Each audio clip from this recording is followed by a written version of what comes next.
What's happening, guys? Welcome to RGH Tech TV. This is Redmi Note 4 and it's been almost over a month I'm using this device, and I do have a lot of things to mention. So I've actually written down them in terms of pros and cons, or things which I liked and things which I didn't like. So I do have pros, I do have cons, and there are some subjective things as well which I'm going to mention in this video. So it's going to be a full and final review. Make sure to watch this video till the end, and if you have any questions, please make sure to ask them in the comment section and I'll be more than happy to help you.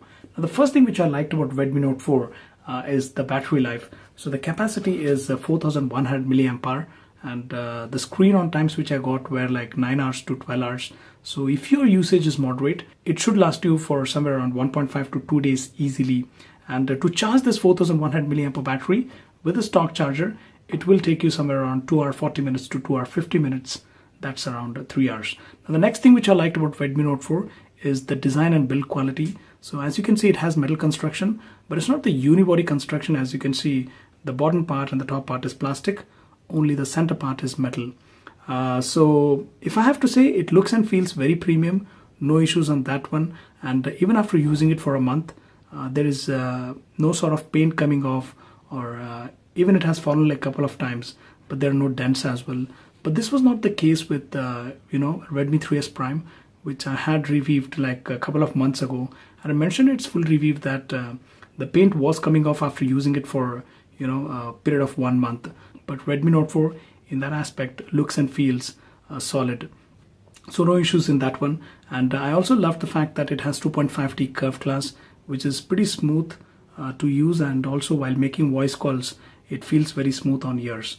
And it also has speakers which are placed on the bottom side, so even if you place it on the table, there are very less chances that you might cover up the speakers and the sound gets muffled. So I believe the speaker placement is also very good on this device. So in terms of design and build, I really liked Redmi Note 4. Now, coming to the display quality, as you can see, it has great viewing angles. And one more thing which I liked about display quality is it can get pretty bright under sunlight, and at the same time it can get pretty dim on the bed. As you can see, it's just amazing to see that how dim the display can get. And I really loved the display quality, but some people actually felt like it was little on the warmer side.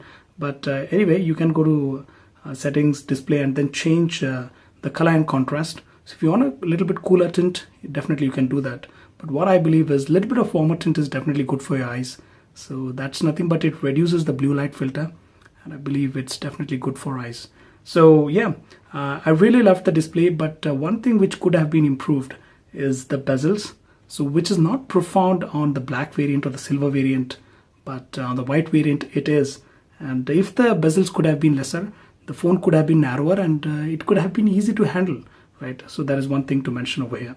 Now, speaking of the performance, so be it gaming, be it heat management, be it RAM management, I really loved the performance. I actually played Modern Combat 5, Nova 3, Asphalt 8, and it could easily play all the games. And more than anything, the heat management was amazing. So Snapdragon 625 is definitely good for gaming. That's what I can say. And when it comes to RAM management, it could actually load like 7 to 9 applications at any given point in time. And I believe the RAM management is also good on Redmi Note 4. Now, speaking of the call quality, it was pretty good. I could actually rate it around 8 out of 10. Now, one more thing which I liked about Redmi Note 4 is the fingerprint sensor performance. So even after using it for a month, the fingerprint sensor performance is just amazing. Let me just demo that for you. So as you can see, it's pretty fast. So I have no issues in terms of fingerprint sensor as well. So let me just reiterate the pros for you. The battery life is just amazing on Redmi Note 4. Design and build is impressive. Gaming, heat management, and RAM management. So in general, performance is pretty good. Display quality is one thing which I liked. Call quality is good. And the fingerprint sensor performance is good as well. Now let's speak about some subjective things. Some people like it, some people don't like it. So be the speaker quality. Now I love bass, and this speaker actually weren't that bass heavy, but definitely they were loud. No issues with that one.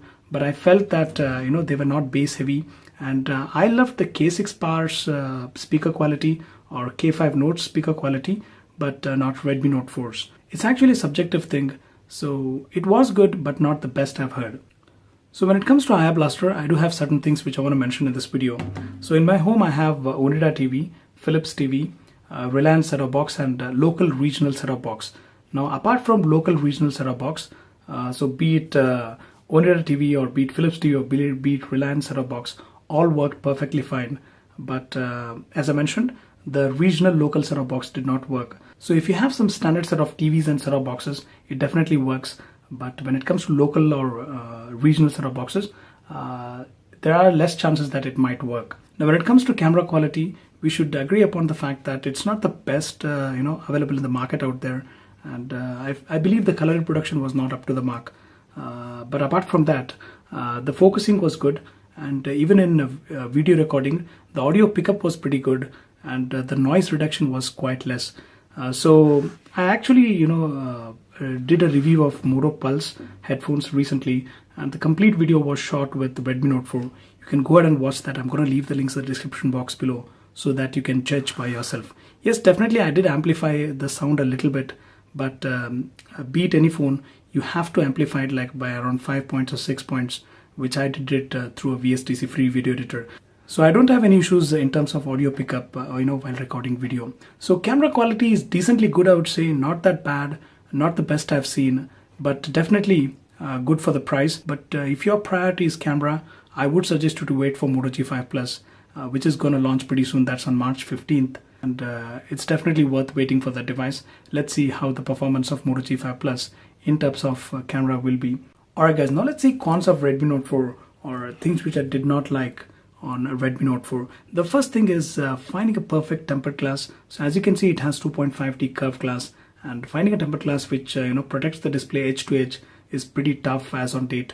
So if I find one, I'll definitely update that in the description box below. So make sure to check them out.